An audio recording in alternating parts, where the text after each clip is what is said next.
Ça, c'est la première grande question.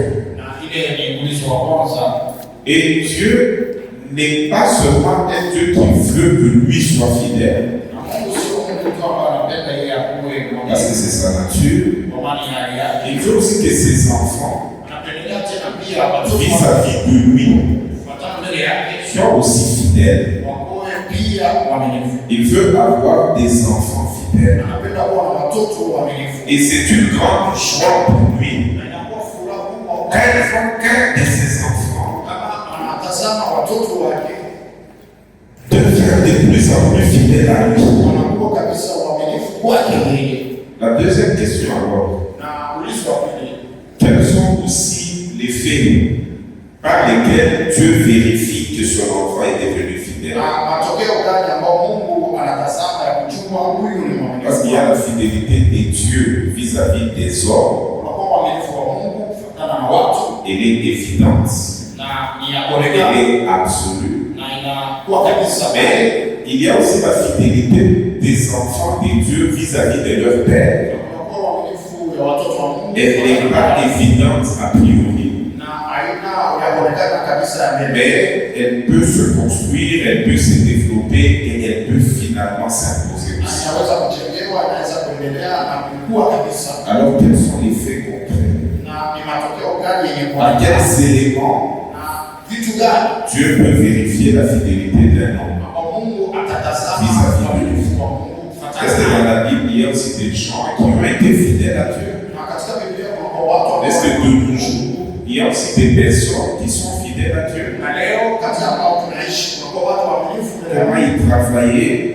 Comment travailler pour parvenir à être aussi fidèle à Dieu? Parce que nous avons compris que la fidélité implique deux parties. Et pour que la vie soit vraiment bonne, il faut que les deux parties soient fidèles. Et s'il va vraiment verticalement, c'est-à-dire la fidélité Dieu-homme, il faut que Dieu soit fidèle à l'homme. Il faut que Dieu soit fidèle à son peuple. Mais il faut aussi que l'homme soit fidèle à Dieu. Amen, amen. Et là, la vie ne va pas se compliquer. Et une partie de ces sens ne va pas léser. Je suis plus allé dans la fidélité que je crois qu'elle est horizontale. C'est la fidélité homme-homme. Nous en parlons. Elle est aussi très importante. Dans le couple, elle est très importante. Dans les affaires, elle est très importante. Dans une communauté d'hommes, elle est très importante. Chaque fois que les hommes sont ensemble pour certains intérêts, quand il n'y a pas fidélité, la vie s'abîme, le mariage s'abîme, les affaires s'abîment, les églises s'abîment. Alléluia. Et même les amitiés s'abîment. Et toute forme de relation. La fidélité comme un ciment de qualité. Le ciment. Le mortier et le ciment. Vous savez que pour que deux piles se tiennent bien, pour que deux pierres, deux moellons se tiennent bien, pour que ça soit vraiment durable, il faut que la qualité du mortier soit bonne. Parce que c'est dépendant à la première pierre, à qui tenir sur la durée. La deuxième pierre. Et plus la qualité du mortier est bonne, plus les deux pierres vont se tenir pendant longtemps. Et il n'y a que deux choses qui peuvent faire tenir. C'est l'amour et la fidélité. Quand il y a une chose qui manque, ça pose problème. J'ai déjà vu des hommes qui disent j'aime tellement ma femme. Et je ne comprends pas comment je ne suis pas fidèle. Et le manque de fidélité malgré là peut poser problème.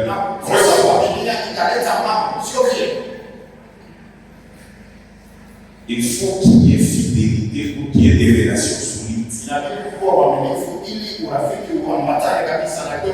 Et la fidélité est très importante. Dieu est l'homme. Entre l'homme et Dieu, entre l'homme et son prochain. Quelle que soit la nature des relations. Alors, les points à retenir sur la fidélité de Dieu vis-à-vis de l'homme. Premier point, c'est quand ce que Dieu dit, il le fait. On vérifie la fidélité de Dieu dans sa vie, quand sa parole est vraie et elle devient réelle dans la vie. C'est à ce niveau que j'avais dit que Dieu est fidèle à sa parole. Dieu est fidèle à ses promesses. Et Dieu est fidèle à son alliance. Il est même fidèle à ses principes. C'est quatre niveaux que nous vérifions. Réellement, Dieu est fidèle. C'est quand sa parole s'accomplit. C'est quand ses promesses s'accomplissent. C'est quand il est fidèle à son alliance. C'est quand dans les situations de la vie, les principes de sa parole se vérifient. C'est le premier point par lequel elle peut vérifier si Dieu est fidèle. Et dans la Bible, on dit ceci, que Dieu n'est pas un homme pour mentir. Il n'est pas un fils d'homme pour se repentir. Ce qu'il a dit, il ne fera pas. Ce qu'il a déclaré, il l'exécutera-t-il pas? Et ça se trouve dans Nombre 23, 19. Dieu est fidèle quand ce qu'il dit s'accomplit. Par exemple, dans ma vie, je vérifie la fidélité de Dieu parce que ce qu'il m'avait dit s'accomplit. Et là, je dis que Dieu est fidèle. Sa parole, à ses promesses, à son alliance et à ses principes. Quand tu vois ces choses s'accomplir dans ta vie, un de ces éléments, c'est une preuve de la fidélité de Dieu. Que ce soit au niveau général de la parole, ou que ce soit au niveau particulier. Alléluia. Au niveau du logos, comme au niveau du réma, la fidélité de Dieu se vérifie toujours. Par exemple, si tu te maries, la Bible dit qu'il n'est pas bon que l'homme soit seul, je me ferai une aide semblable. Tu vois que Dieu a permis que tu te maries, c'est la fidélité dans le général. Dieu dit que fécond, multiplier en et puis un jour tu te maries, tu as des enfants. C'est aussi la fidélité de Dieu. Dans le général. Non seulement dans le général, Dieu est fidèle. Mais même dans les choses particulières, dans ses promesses, dans son alliance avec toi, Dieu est toujours fidèle. Si tu ne l'as pas encore vu, c'est une question de temps. Amen, amen. Dans le psaume 89, verset 35, la Bible dit ceci: je ne violerai point mon alliance et je ne changerai pas ce qui est sorti de mes lèvres. Amen, amen. Dieu nous rassure qu'il ne peut pas violer son alliance. Il ne peut pas changer ce qui est sorti de ses lèvres. C'est le premier point. Le deuxième point par lequel tu peux vérifier la fidélité de Dieu. Amen, amen. Amen. C'est quand dans ta vie, Dieu ne t'abandonne pas. Ou malgré tout ce que tu as vécu, Dieu ne t'a pas laissé en cours de route. La fidélité de Dieu se vérifie par le soutien de Dieu, l'accompagnement de Dieu dans la marche. Quand Dieu dit je ne t'abandonnerai point, je ne te délaisserai point, il est en train de dire que je serai fidèle dans la marche avec toi. C'est pourquoi des gens comme David ont dit, j'ai été jeune, j'ai veillé. Je n'ai pas vu un juste abandonné, ni sa postérité mendiant son père. Alléluia. Quand Dieu t'accompagne,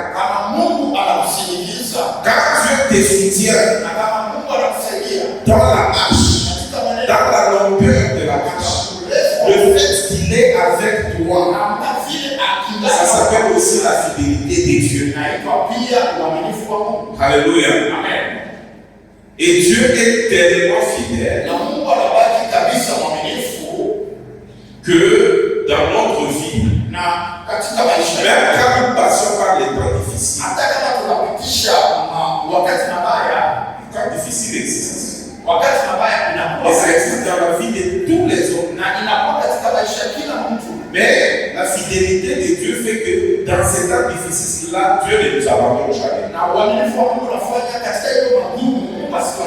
J'ai vu plusieurs couples se disloquer à cause de temps difficiles. J'ai vu les langages des hommes changer à cause des temps difficiles. J'ai vu les hommes abandonner les autres à cause des routes. À cause des temps difficiles. Mais la Bible dit que quand bien même une femme peut renier, abandonner, délaisser l'enfant qu'il a mis au monde, et Dieu lui n'est pas abandonné.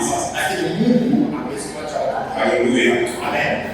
C'est pourquoi Dieu est fidèle. C'est parce qu'il ne vous abandonne jamais.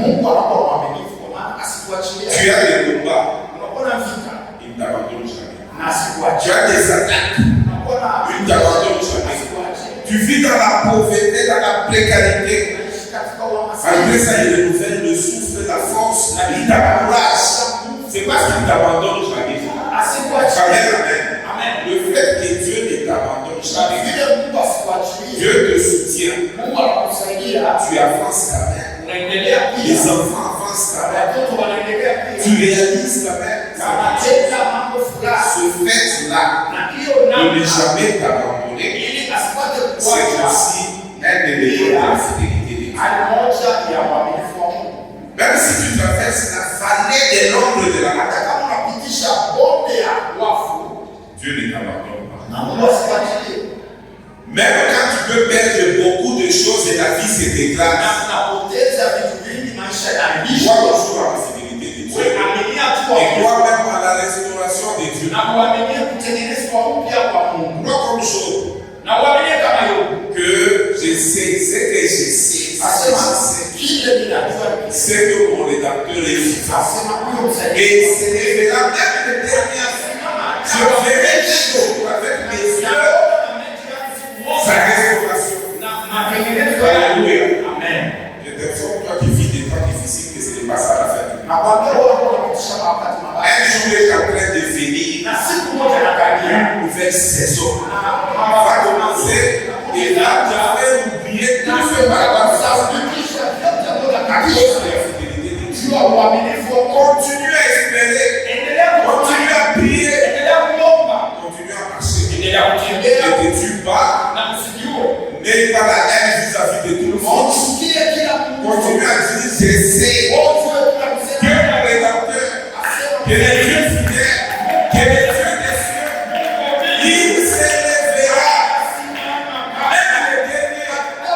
Chaque situation. Nous ne sommes pas en présence d'un Dieu qui abandonne les gens pour de nous. que les autres sont spécialistes en abandonnant les autres. Même dans les ministères, il faut commencer comme ça. Quand ça marche, ça peut se compliquer. Qui travaille dans le monde judiciaire.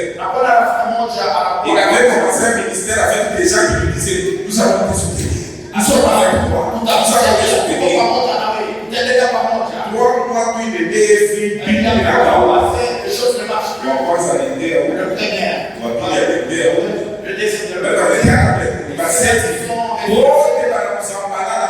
Tous sont partis. Et jusqu'à aujourd'hui, il est seul.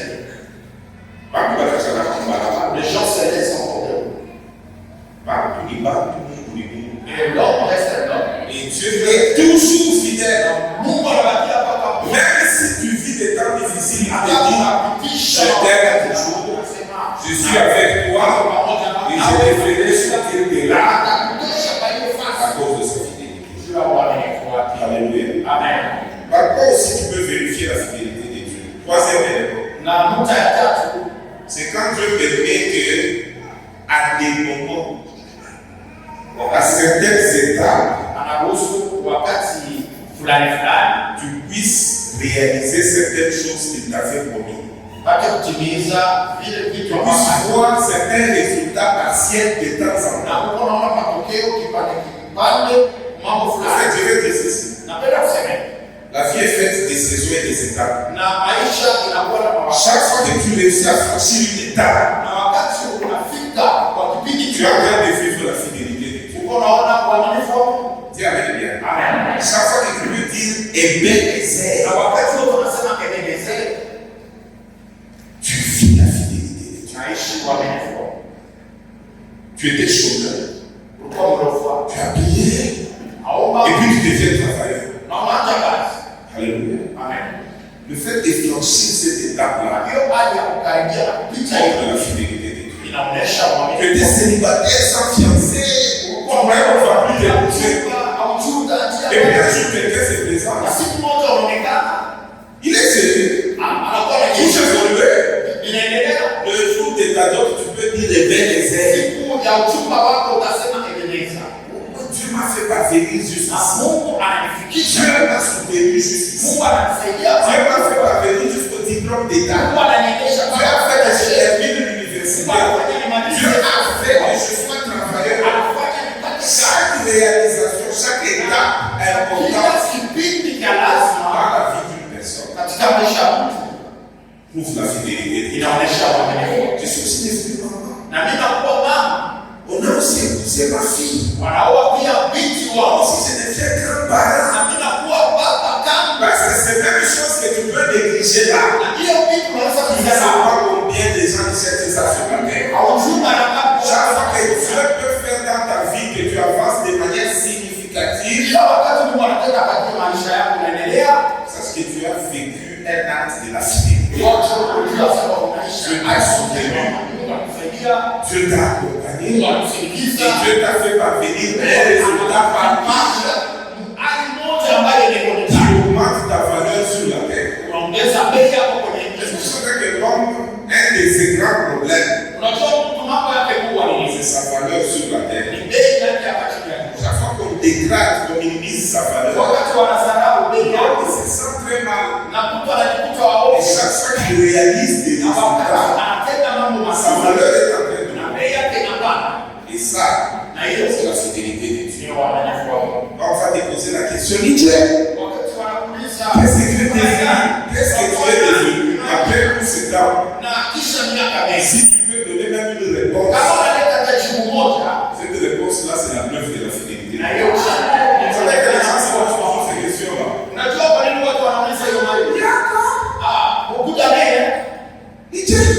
C'est comment? Écoutez, Ça se passe comment? je réponds par exemple.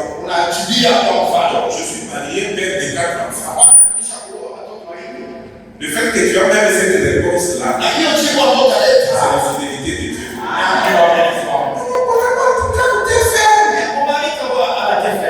C'est la fidélité de Dieu. Amen. Je suis licencié. Il n'a pas de bachelier. Je suis bachelier.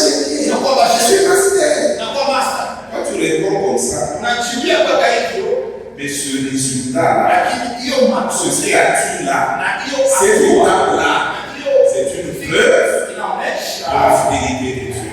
uaminifu wa Mungu. Si tu as déjà fait du bien à quelqu'un, que quelqu'un acclame d'abord. Kama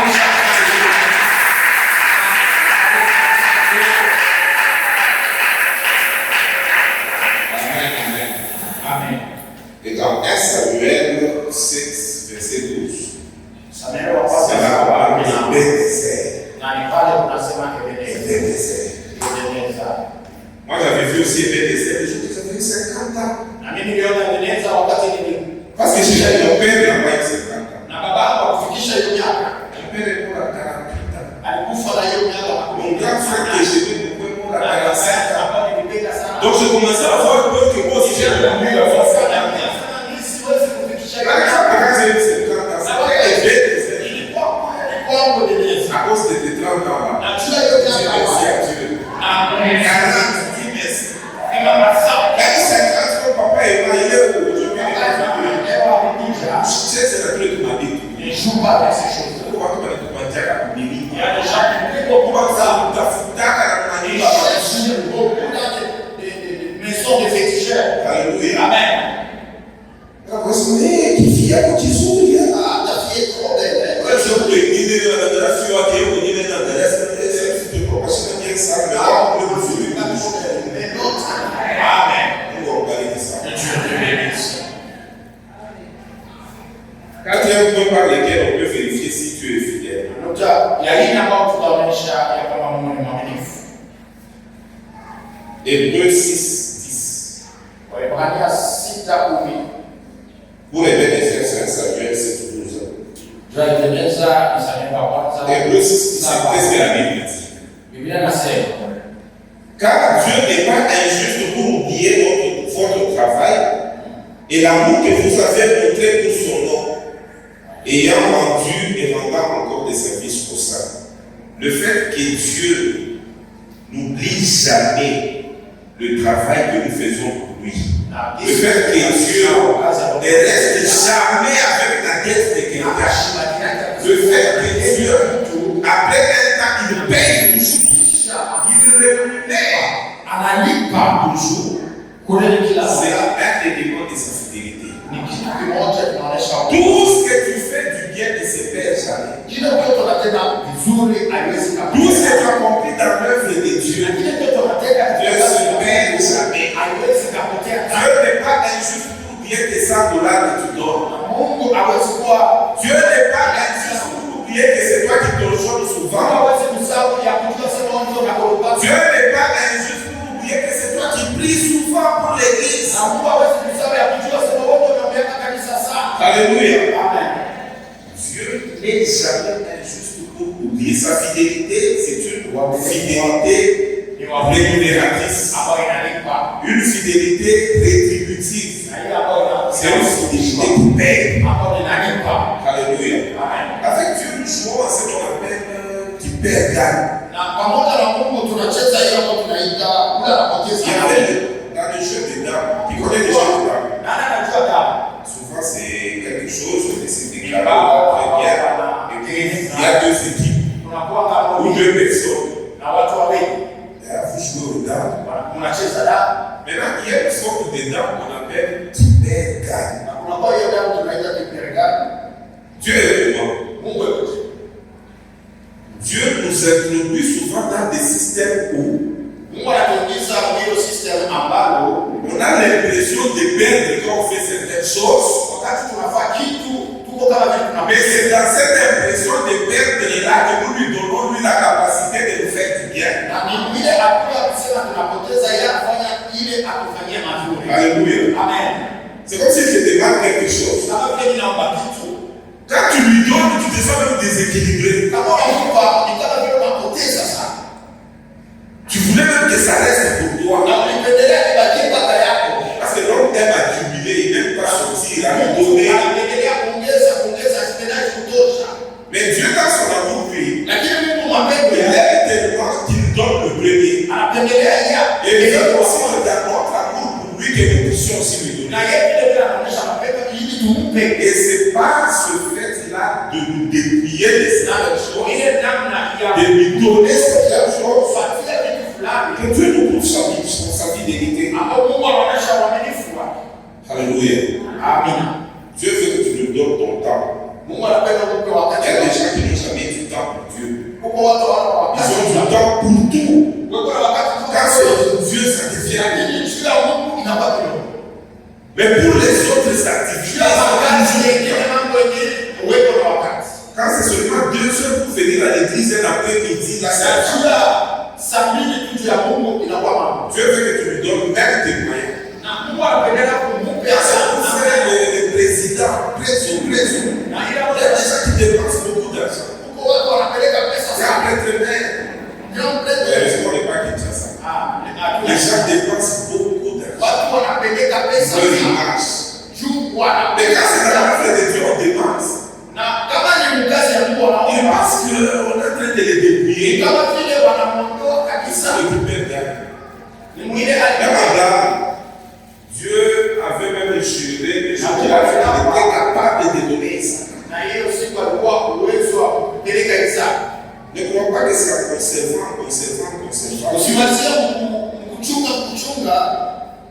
Tu vas avoir la bonne vie. Vous allez revenir. Donc Dieu, quand nous travaillons, Dieu n'est pas injuste pour bien notre travail. Dieu payera. Et ce qui va rester s'il ne te paye pas toi, à cause de sa fidélité dans ses alliances, il va te payer même à tes enfants.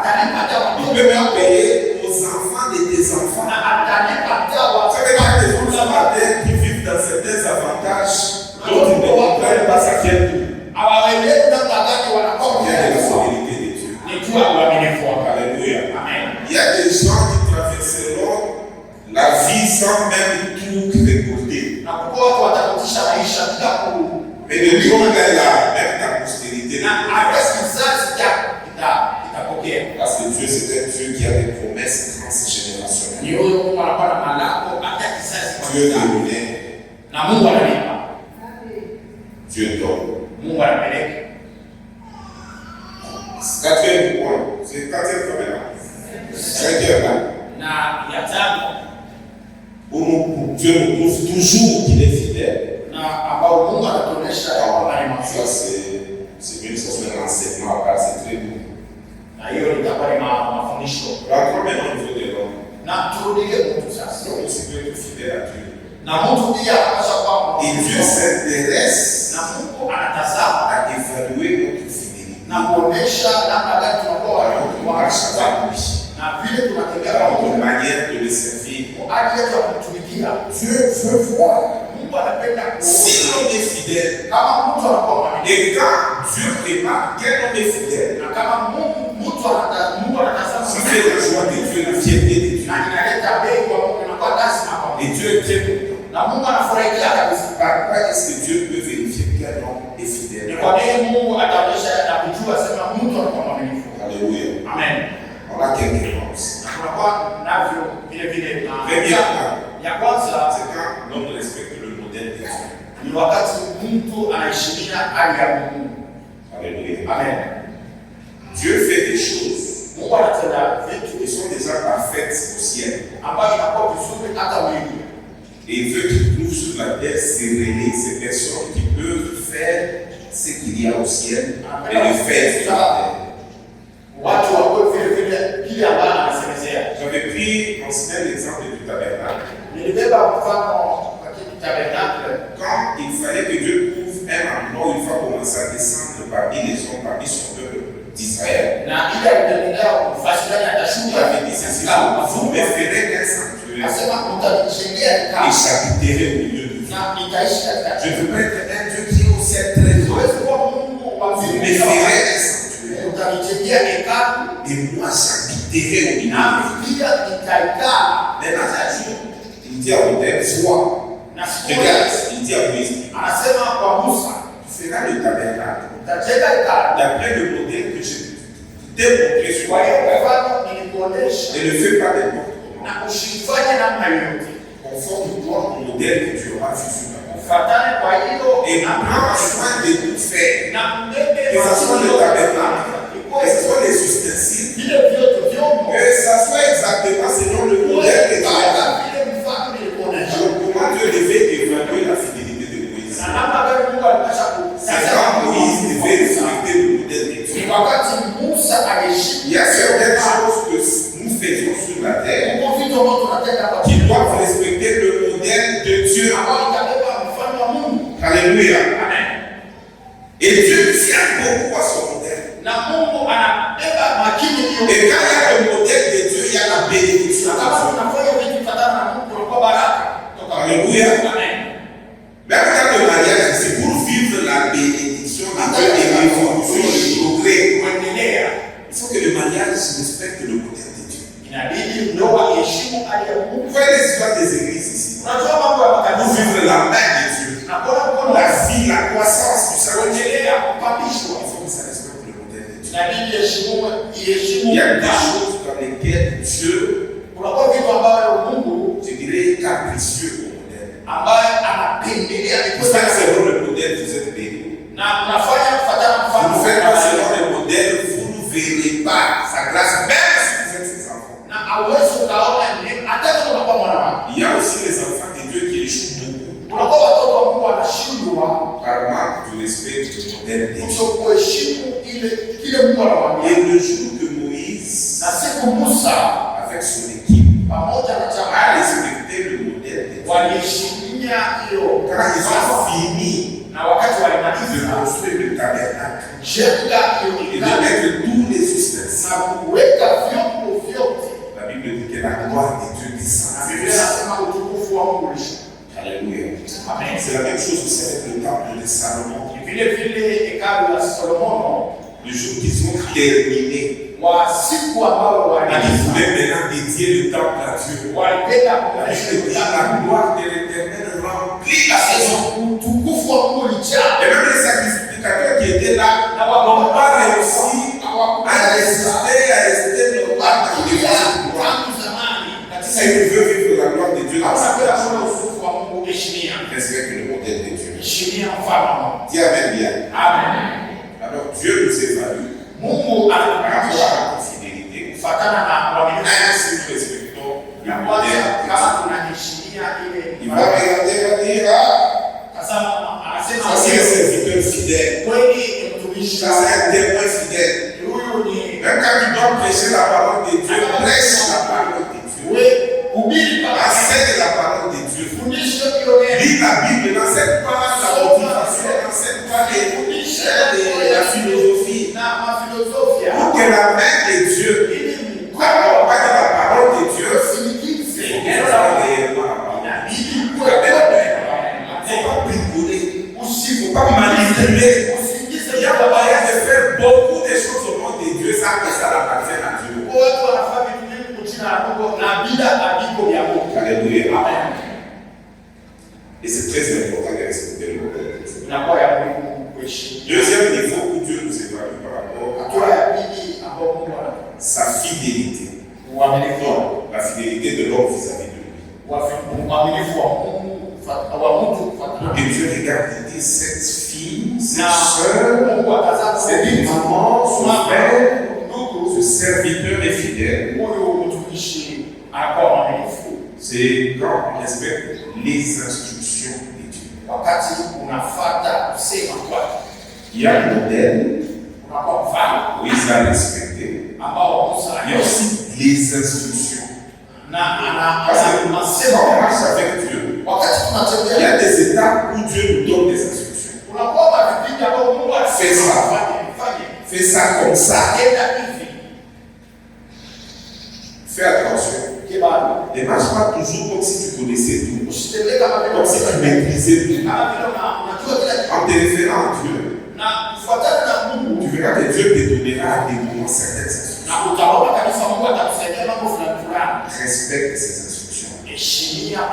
Le respect des instructions de Dieu s'appelle la fidélité. Par exemple, quand Moïse devait libérer le peuple d'Israël, Dieu leur donnait plusieurs instructions. À chaque étape, devant Pharaon, il a dit jette le bâton par terre. Le bateau est devenu un serpent. Et Pharaon a même ri. C'est ça le numéro de ce Dieu là. Même mes magiciens savent faire ça. Dis venez. Produisez aussi des choses. Ils ont jeté aussi sur les serpents. La Bible dit que les serpents deviennent ça finit par affaler tous les autres. Il a dit à Moïse, saisis le bâton de la queue. Une autre instruction. Et si ça part la queue, le serpent est devenu un bâton. Je ne dis pas que Dieu peut marcher avec toi comme ça. Ce que je suis en train de dire, c'est que sois attentif parce qu'il y a des fois où Dieu te donnera des instructions. Et puis des fois la main touche. Oui, c'est d'abord c'est ça construire un grand bateau. Parce que c'était la mer. Il fallait la traverser. Il fallait aller de l'autre côté. Cana était de l'autre côté. Et derrière, il y avait la menace de l'armée de l'Égypte qui était en train déjà de venir. Moïse a regardé en haut. Et Dieu l'aide. Prends le bateau. Pose-le sur ta mer. Et la mer va se fendre. Alléluia. Vous savez que les instructions de Dieu sont souvent non logiques, non rationnelles. Il y a des temps où, devant certaines situations, seule une instruction de Dieu peut te faire traverser. La logique ne peut pas. Le temps ne va pas te permettre de procéder à la manière normale. Il y aura des contraintes qui vont te montrer que tu es limité, tu ne vas pas t'en sortir. Et quand tu te retrouves devant des situations concrètes, lève les yeux. Il y aura une instruction. Alléluia. Amen. Et Moïse a marché comme ça. L'instruction après l'instruction. Chaque fois qu'il a respecté, il était fidèle à Dieu. Mais une fois, Moïse n'a pas respecté. C'était dans l'histoire que l'autre devait sortir. Dieu lui donne une autre instruction, lui fait autre chose. Il parle au rocher, il parle l'autre. Moïse a la colère à cause de la pression et de ce que le peuple faisait. Il tape 2 fois à le rocher. Il sort. Mais Dieu le fait mécontent à cause de l'infidélité. Non-respect de l'instruction. Et c'est à cause de ça que Dieu ne pas. Tu sais qu'il y a des niveaux que tu ne vas pas atteindre parce que tu n'écoutes pas les instructions. Il y a un temps où il faut respecter les instructions. Même dans le domaine financier ici. Ce n'est pas tout le temps que tu vas faire ça et puis tu aboutis à ça. Il y a un temps où Dieu peut te donner une instruction sur ton argent. Prends l'argent là, paye par l'orphelin là les études. Et toi, tu veux nécessairement faire avec les $200, les $100. Je t'informe que même si tu ne respectes pas l'instruction, tu laisses toujours le choix. Et Dieu lui va t'évaluer comme un serviteur ou un enfant infidèle. Et tu vas voir que tu ne vas pas terminer tous tes problèmes avec l'argent. Et si tu avais respecté l'instruction de Dieu, tu allais trouver une voie pour satisfaire ton besoin. Sois fidèle aux instructions. Même si c'est difficile. Même si ce n'est pas logique. Vous savez devant la ville de Jéricho. Ce n'est pas la flèche, le javelot, la lance, le bouclier qui avait servi Josué qui était très fort. C'était l'instruction de Dieu. Tourner 6 fois. Et la 7e fois, tourner 7 fois. Et puis crier. Les murailles vont tomber. Ce n'était pas logique. des ambitions fortifiées, barricadées avec une muraille. Il y a des conquêtes dans la vie qui sont derrière les instructions. Écoute l'instruction. Obéis à l'instruction. Maintenant, le domaine du ministère, il faut suivre les instructions. Il faut dire ça. Tu dois suivre les instructions. Et l'instruction peut te suivre juste même les jours où tes programmes. Dieu peut même te dire de ne pas suivre le Saint-Esprit. Par le sous-là. Mais toi, tu avais déjà préparé ton message. Il y a même des gens qui voient comment il faut même donner des messages. Comment les plein. Et puis tu arrives, tu es assis à 10 minutes seulement de la prédication. Dieu enlève la paix que tu as fait. Dieu te dit, et puis Dieu te dit dans cette église qu'on t'a invité. Parle souvent. Par les versets les plus connus qui est devenu donc le mot populaire. Parle de Jean 3,16. Car tu entends aimer les hommes. Tu as fait déjà la prédication canon.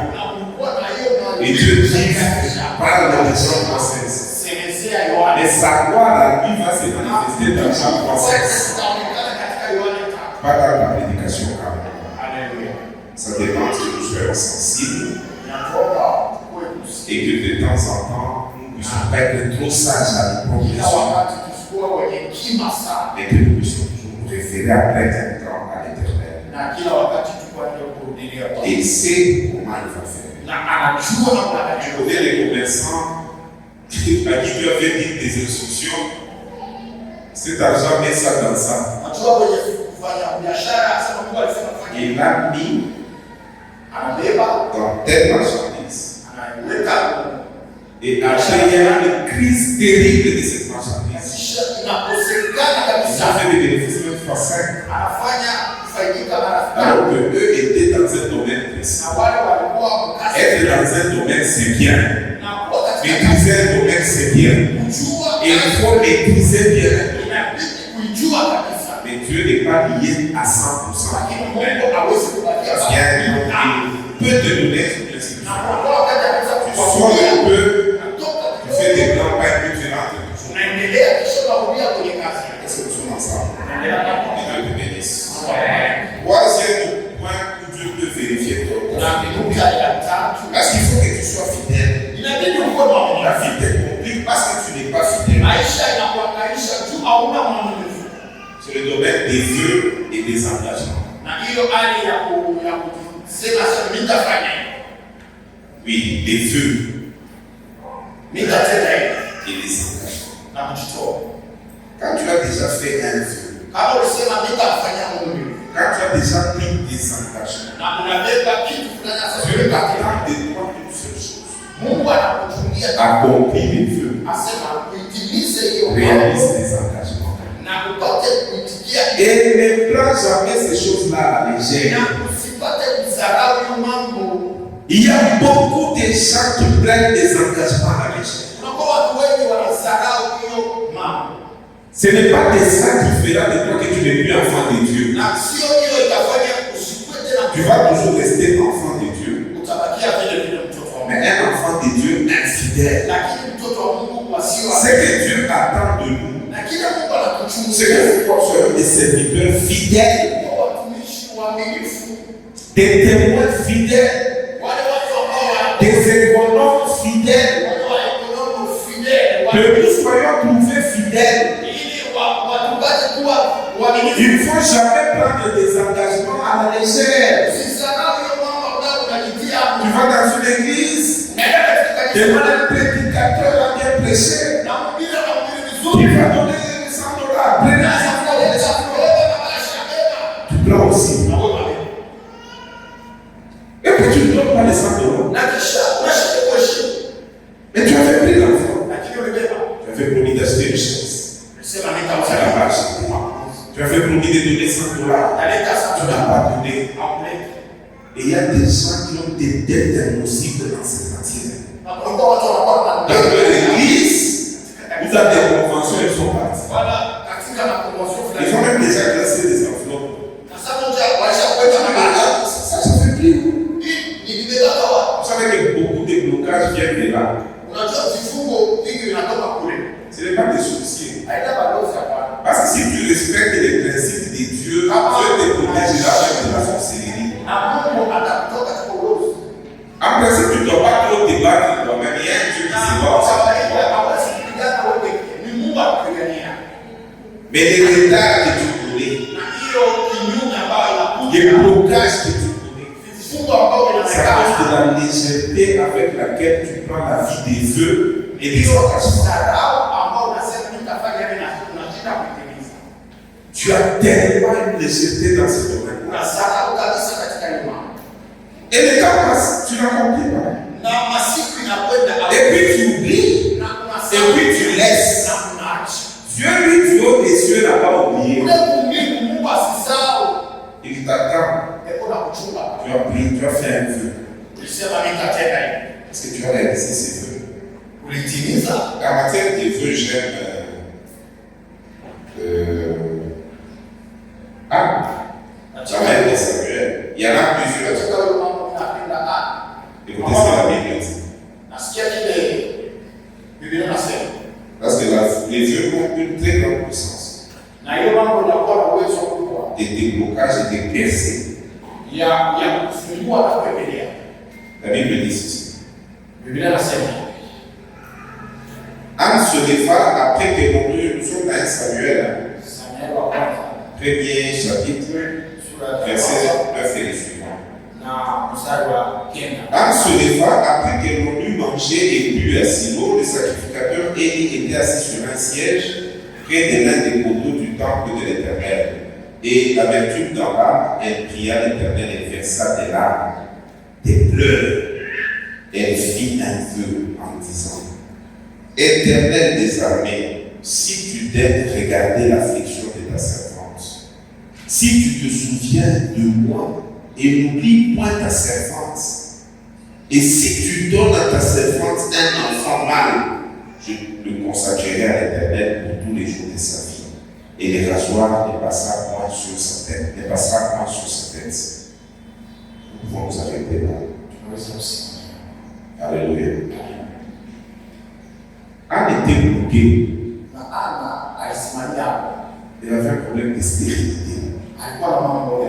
Je ne sais pas dans quel domaine tu expérimentes le blocage. Il y a beaucoup de blocages à un moment donné dans la vie d'une personne, même si c'est un enfant de Dieu. Et une façon d'activer la main de Dieu. Est-ce que vous savez que Dieu aussi l'active?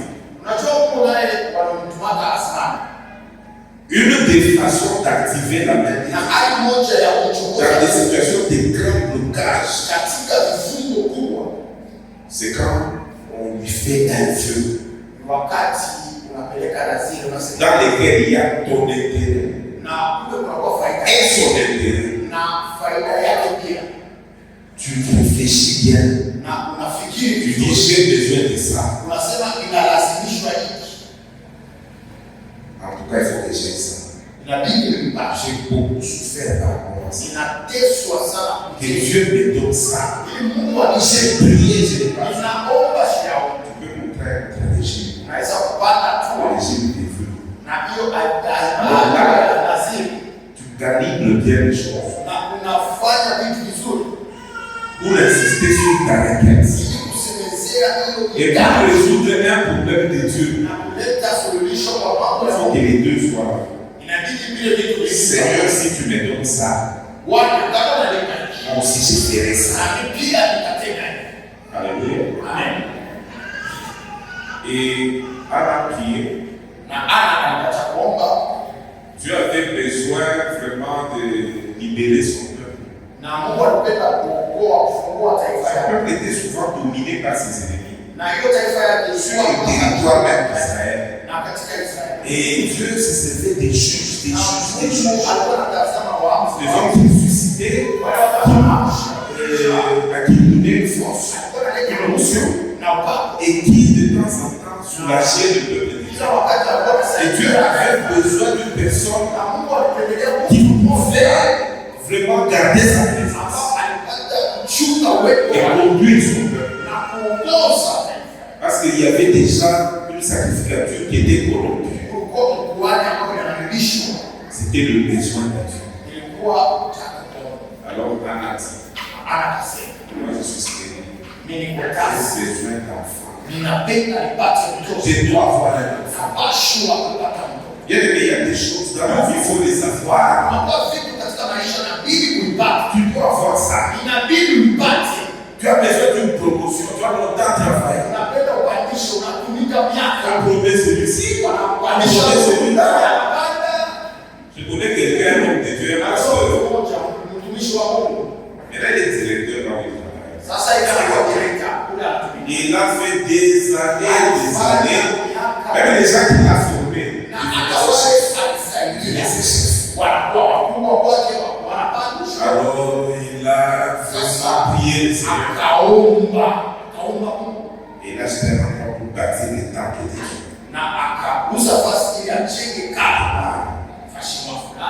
Et aujourd'hui, lui qui ne connaissait jamais des promotions, le PDG de l'entreprise, c'est l'une des grandes entreprises. Et il s'est encouragé. Passe par leur bureau. Ils étaient amis. Vous savez que tu peux être ami avec quelqu'un quand tu restes à un niveau, mieux va très loin. Mais le PDG passe, il regarde à travers une porte, il voit qu'il y a des bureaux pour tout. C'est-à-dire qu'il y a le même bureau, vous êtes même à 10. Il le voit là-bas. Il passe.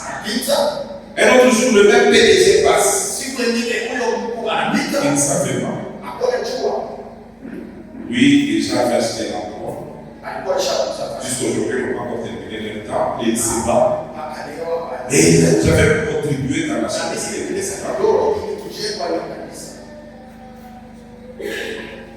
Il a vu seulement un jour le PDG quitter son bureau et venir s'asseoir avec eux dans les bureaux. Et pendant que nous soyons, on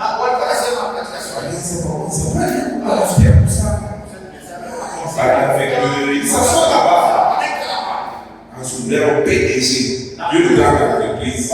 C'est pour moi. Alors, il y a 5 entreprises comme ça. Le PDG sort. Dieu commence à travailler le PDG.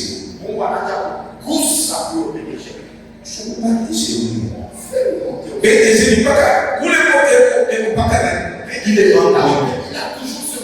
celui-là doit devenir directeur. Celui-là doit être il est quoi dans la mamade?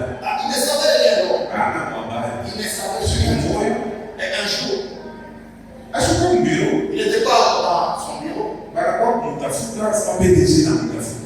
Il y a quelqu'un qui est venu le chercher. Il n'était pas dans le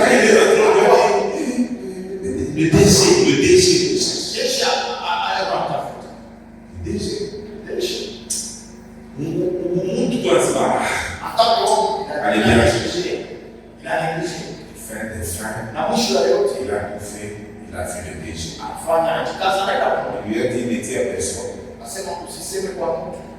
La direction qui est restée vide là. Il est rentré.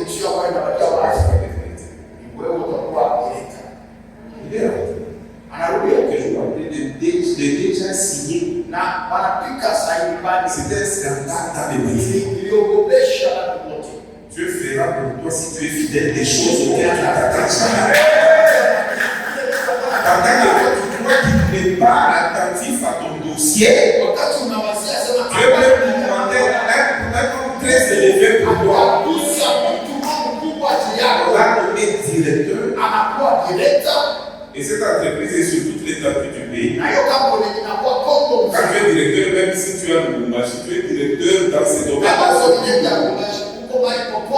C'est lui le directeur. Alléluia. Touche l'intérêt de Dieu, Dieu touchera. Discerne la volonté de Dieu et accomplis-la avec un Dieu.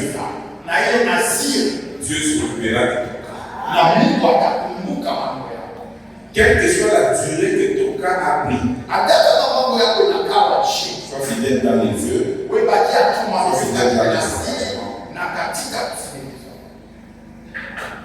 Kama usipopeleka $10, Si tu as dit je vais donner $10, quand tu as dit 50, donc 50. si tu as dit Ça vient 50, de 100. kama unasema tena 100, peleka mpaka 100. Amen, amen. Amen. Il reste 5 minutes. Kwa dakika 5 Bon, j'ai les 6. nahitaji baraka. Dieu, pour évaluer si tu es fidèle, Na Mungu ili apate kujua kwamba il aime les gens qui sont attachés à lui. anapenda wale watu Ils sont attachés à ses serviteurs. wanapatana Et qui sont aussi attachés à son œuvre. na kwa kazi yake. Dieu évalue notre fidélité par la manière dont nous sommes attachés à sa personne d'abord. Kwa jinsi tunaambatana naye Même à ses serviteurs, hata kwa watumishi wake mais aussi à son œuvre. na kwa kazi yake. Et beaucoup de gens commencent bien. Na watu wengi wanaanza vizuri Et au fil du temps, ils perdent ce qu'on appelle le premier amour.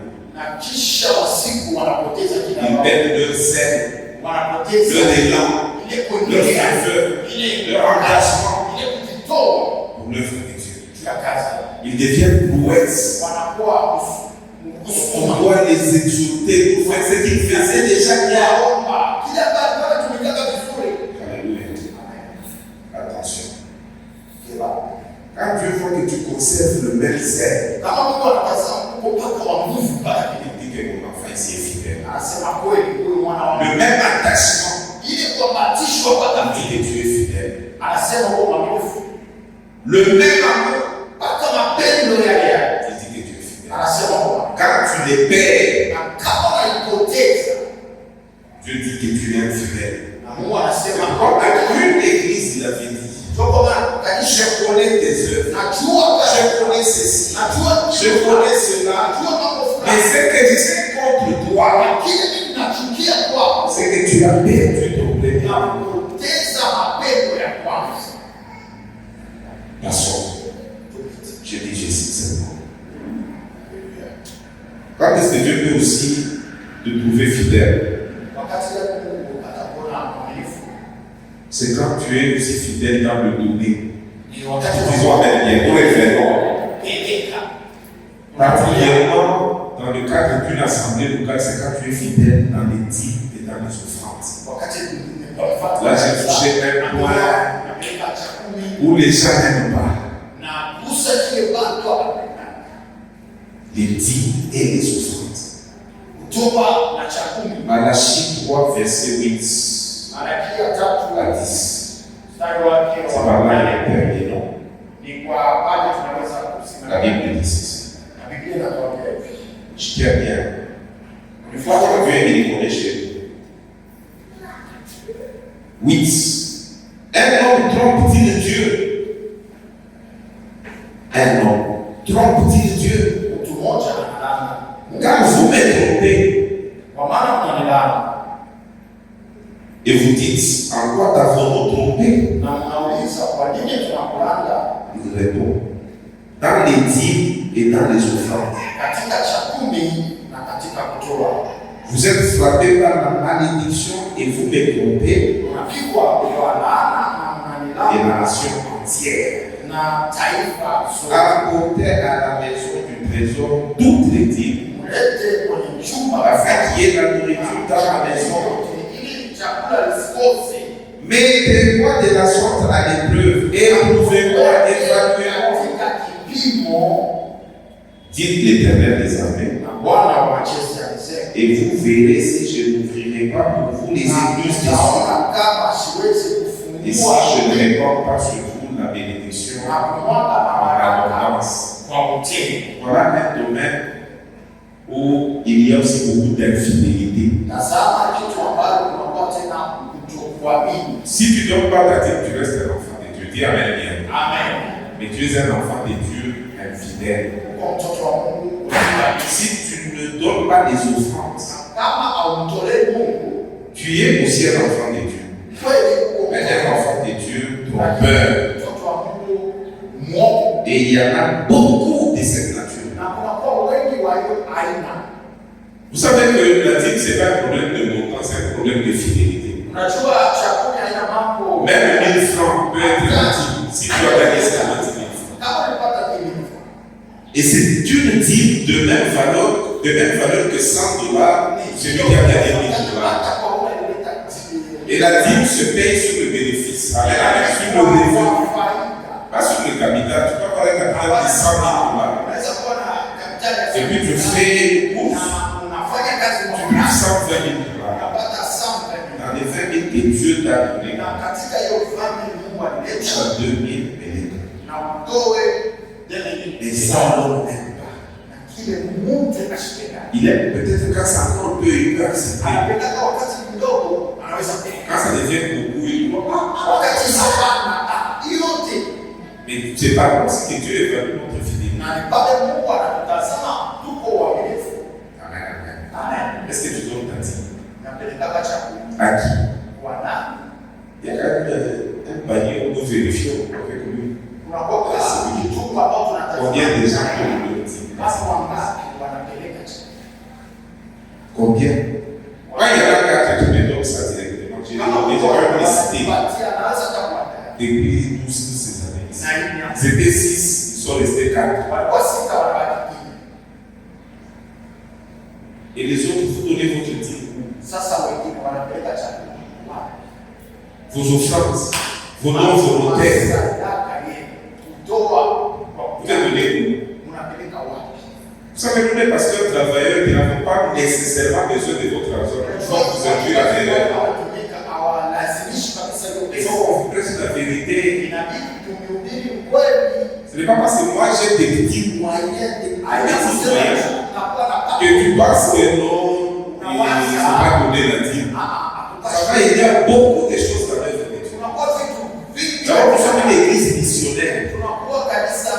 Vous savez que l'évangile est gratuit et l'évangélisation et la mission sont très coûteuses. Est-ce que vous savez ça? Très coûteuses.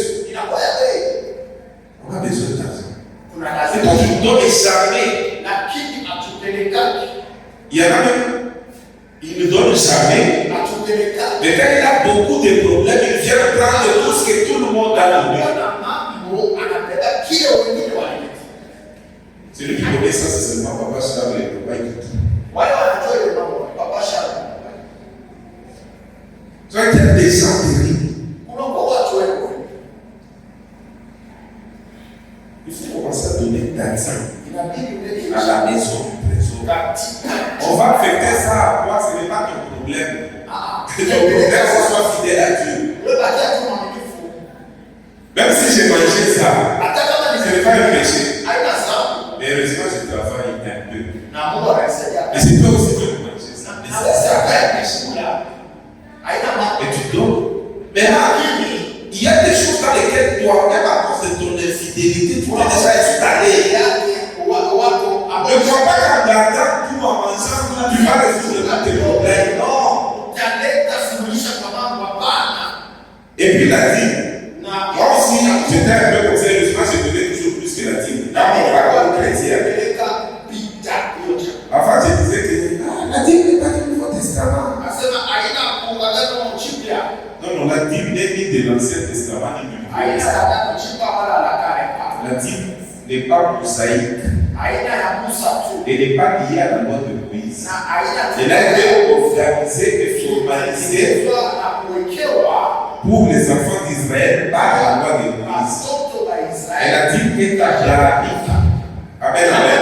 La dîme, c'est enfant. Celui qui a commencé ça, c'est Abraham. Et dans Abraham, il y a et Moïse et Jésus. Chez Moïse, c'est une contrainte légale. Dans Christ, c'est un acte de reconnaissance par la liberté de l'esprit. Amen, amen. Amen. Tu dois librement payer ta dîme. Monsieur Christ, tu devais légalement payer ta dîme. La dîme n'est pas mosaïque. Elle est abrahamique. Et Dieu l'a établi sur toute la postérité d'Abraham. Que ce soit la postérité physique qui s'appelle Israël, soit la postérité spirituelle qui s'appelle l'Église. C'est ça. Tu es très infidèle. Très infidèle. Et quand tu as des problèmes, tu oublies même que peut-être une des sources, ça peut être mon infidélité par rapport aussi à ça. La Bible dit ceci. Nous sommes dans Matthieu 10:39, c'est le tout dernier verset. Celui qui conservera sa vie la perdra. Mais celui qui perdra sa vie à cause de moi et du royaume la perdra. Celui qui veut gagner sa vie, la conserver à tout prix, la perdra. Et celui qui accepte de perdre à cause de Jésus et du royaume la retrouvera.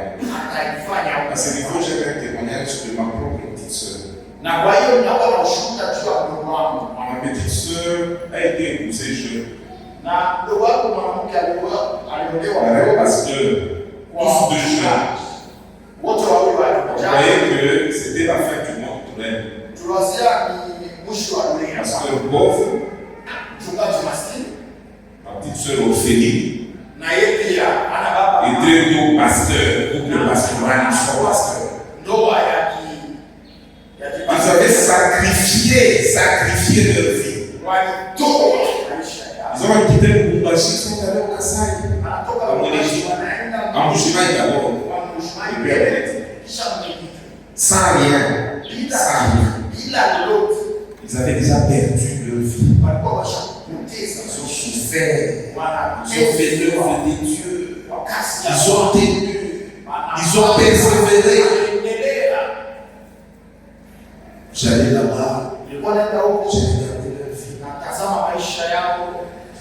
Ma soeur, c'est ça sa vie. C'est comme ça qu'elle vieillira. Elle avait déjà perdu sa charge pour Jésus. Un bon jour,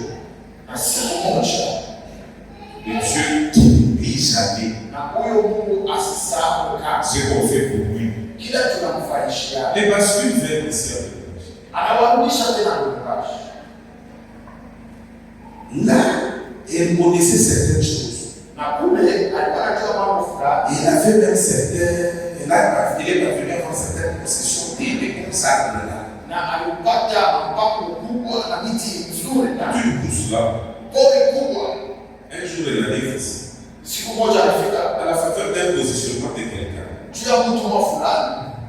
Elle va quelque part, elle pose un problème. Elle a trouvé qu'il y avait un grand besoin urgent, très urgent. Et elle dit, est-ce que je peux vous fournir telle chose? Je vois que vous êtes dans les besoins. Je pose bien, je dois que cela fournir une telle quantité. Ni capital, ni quoi que ce soit. Par Jésus, avoir 25 ans passés dans le ministère. Et Dieu a fait sa dette. Et Dieu devait payer sa dette. Et puis, elle s'est forcée. Elle a fait fabriquer un échantillon de ce qu'elle disait qu'elle va fournir dans cette quantité. Et elle avait toute une possession qui avait le bois qu'il fallait pour ça.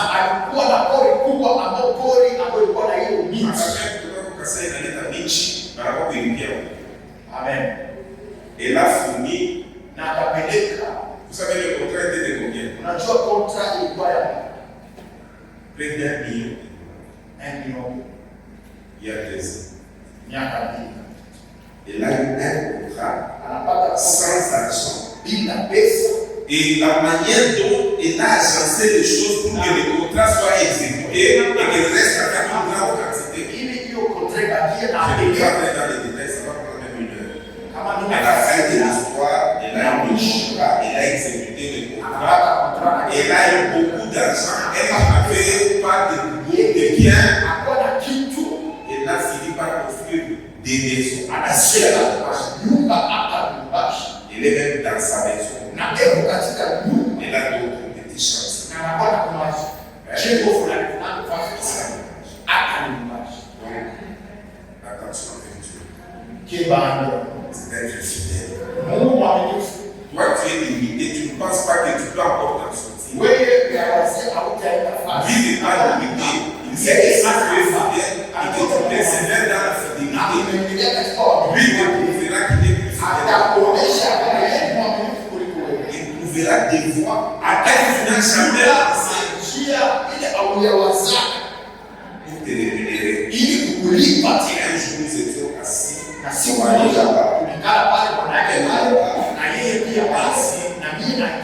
parlait seulement de la fidélité.